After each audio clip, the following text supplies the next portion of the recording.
Good day mga idol.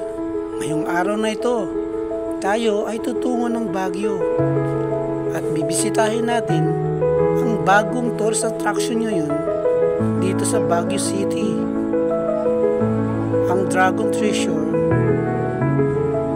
Castle.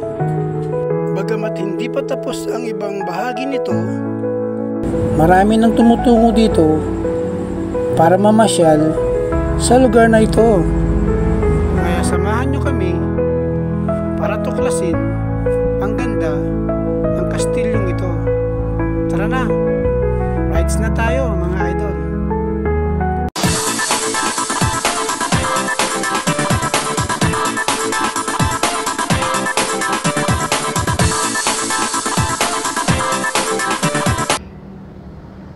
Good morning mga ka-riders! At good morning sa aking may bahay.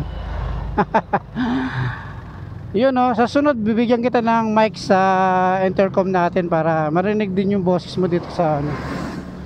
So yan mga ka-riders, ngayong araw na to, oh, ang ganda ng tirik ng araw, oh. Tutungo tayo muli ng Baguio. Alam nyo po yung lugar na yan hindi po talaga nakakasawang balik-balikan. Papasyal tayo, bibisita tayo doon sa Dragon Treasure Castle. Ayun. Doon tayo pupunta mga ka-riders, mga idol. At sa rides na to, kasama natin syempre ang aking misis. At isa na rin to sa anniversary ride namin. Well, time check. Tayo 8:40 ng umaga. Hindi na kami nagmadaling umalis at total solo ride lang kami, couple ride, chill lang yung rides na to. Yan, at dito pa lang tayo ngayon sa Mabalacat City. Yan mga ka-riders, samahan nyo kami sa aming mga rides ngayong umaga na to. At sana may share namin sa inyo ng maliwanag ang aming pupuntahan. Maliwanag talaga yun, no? Ayan, at approaching na tayo dito sa isa rin sa magandang tulay, no? Dito sa Bamban, Tarlac. Ayan, ang Bamban Tarlac Bridge. Welcome to Bamban. Oh, ang ganda ng tulay na to.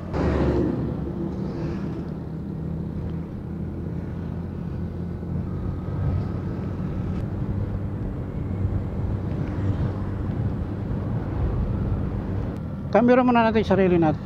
Yun o. Mag-hi ka naman, Meo. Hi, nakatutok lang siya kasi hindi ko maalis yung ano eh. Di ba? Mayroon siyang ano eh, wire sa headphone. Welcome to Paniki Tarlac. Pipip. Dimdam na ako.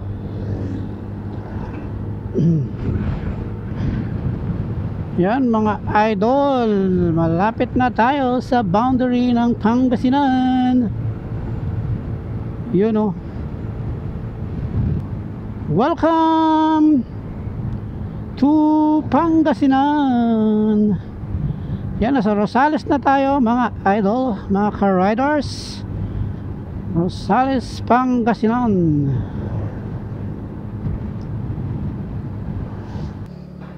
Yan mga ka-riders, nandito na tayo sa tulay. Tulay, yan yung nagdudugtong ng Pangasinan to La Union, itong tulay na to. Sikat ng araw eh, tirik na tirik. Pero okay lang, rides naman to eh. Baguio naman yung pupuntahan natin. Pagdating na doon mamaya, bawi-bawi na lang. Doon medyo presko na. Welcome to La Union. Yung mga idol eh, kahit na lagi yung binabalikan ng Baguio eh, hindi nakakasawang balik-balikan ng Baguio. Diyan natin makikita yung mga scenic road at magagandang lugar na pinapasyalan Hindi lang yon, talagang presko. Kahit na tirik yung araw, ramdam mo pa rin yung presko ng lugar. Kaya yan talagang pinupuntahan, no, ng mga tao. Summer capital of the Philippines, City of Pines, Baguio. Malapit na tayo sa sa Rosario.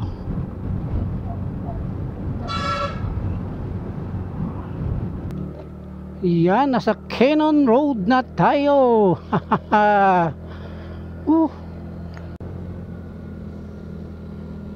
Ganda ng daan.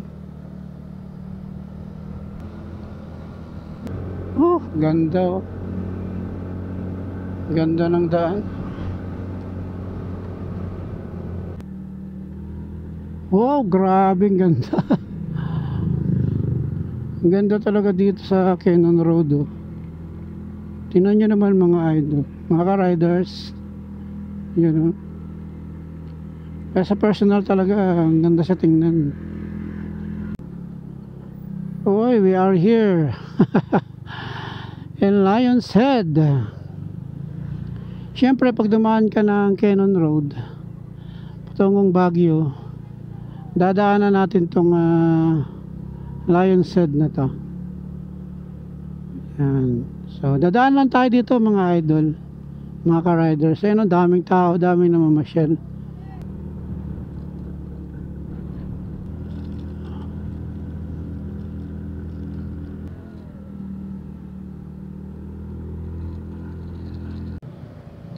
Nasa Burnham na tayo mga idol, mga ka-riders. Nasa Burnham Park na tayo. Ayan mga idol, magmula dito sa Burnham Park mga idol, siguro yung biyahe natin mga 30 to 40 minutes na lang patungo doon sa Dragon Treasure. Pabaybayin lang natin daan na to patungong Upper Irisan, kasi doon yung location ng Dragon Treasure. Ayan mga idol, malapit na tayo. Mayroon tayong makikitang signage na pakanan, San Carlos Heights. Yan, kakanan tayo dyan. San Carlos Heights.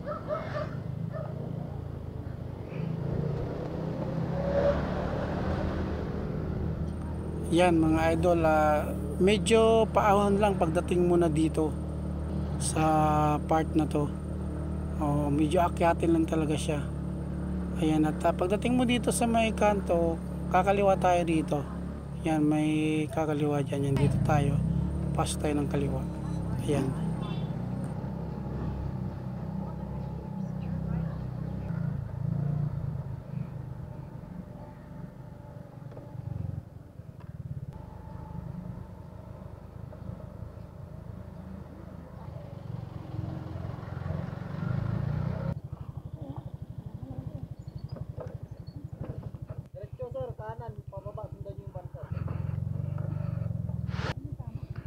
Registration area doon.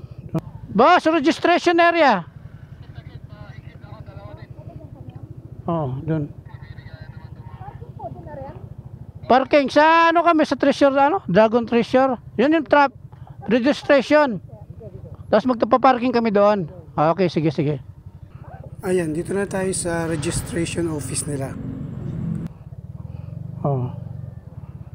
Shuttle taxi. Ito na, magpa-park na muna tayo. Okay. We are here. Nagkamali pa kami ng daan.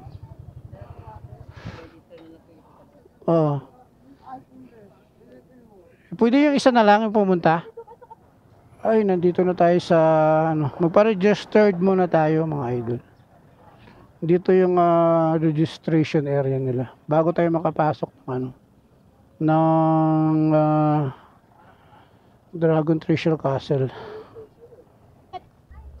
Ayan, dito naman mga idol, yung sa side ng office nila, dito nakasulat yung mga information na dapat natin gawin. Ayan.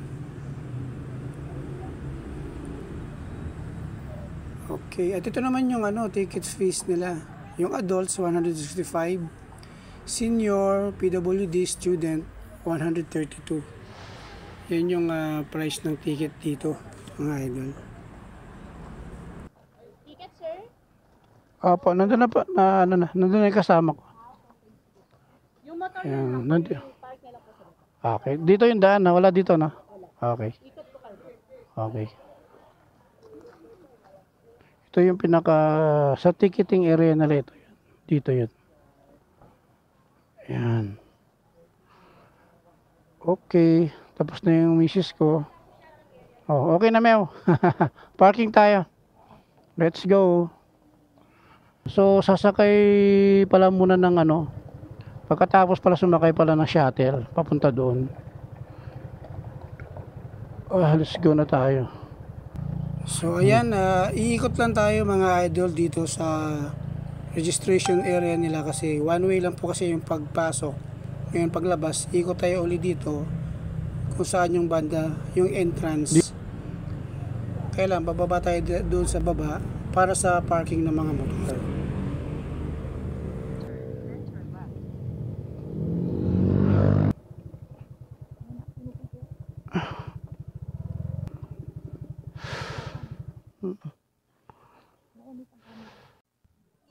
Ayan mga idol, pagkatapos natin doon sa parking, meron siyang hagdanan paakyat dito sa waiting area na to. Ayan, dito yung waiting area natin mga idol. Ayan. Tapos yung ticket natin, hawak natin ticket, ibibigay natin to doon sa may nag-aayos ng mga numbers ng line na tatatakan tayo. At kailangan nating pumila dito sa pagbigay ng ticket. Ayan. Okay. Yan, puputulin niya nila mga idol at ibibigay nila sa atin yung kalahati. Kasama na yung seat number natin dun sa waiting area. At saka tatatakan tayo sa kamay ng logo ng Dragon Castle. Yan. Tapos niyan, ibibigay na namin dito sa namamahala sa mga numbers para mabigyan kami ng upuan. Para pagdating ng shuttle ay maayos na sasakay yung mga guest or turista.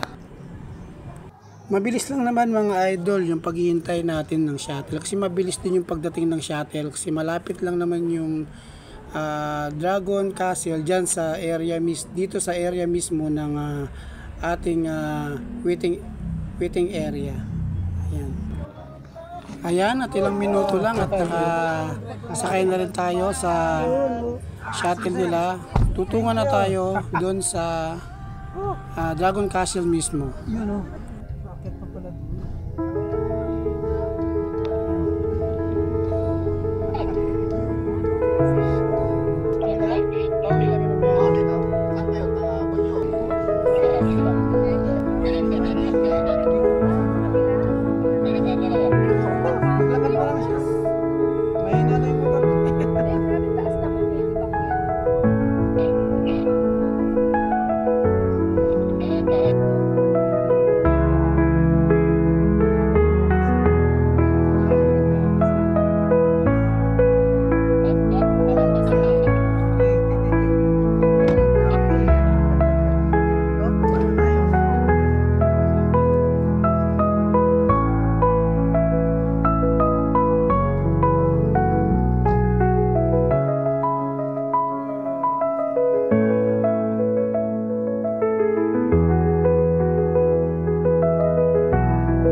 ginagawa pa ito, hindi pa tapos. So hanggang doon pa yan sa taas. And meron din daan dito sa kabila, yan, aakyat din yan doon sa kabila. Mataas pa. So talagang castle na castle siya, toring-tore yun po. Kaya lang di pa tapos. Siguro in the kaming mga months pa matatapos na yan, yung construction na yan. Dami ngayon turista rito mga ka-riders. Si Linggo.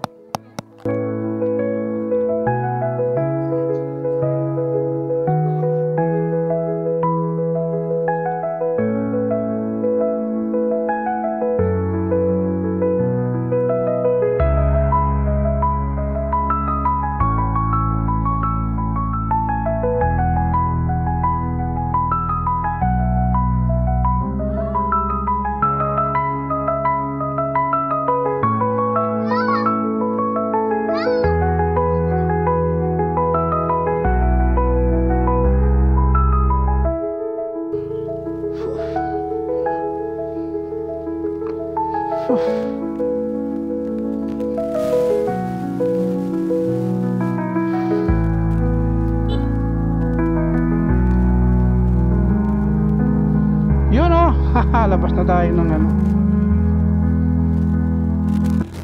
Ayan mga idol, sana nag-enjoy kayo sa pag-ikot natin doon sa loob ng Dragon Treasure Castle.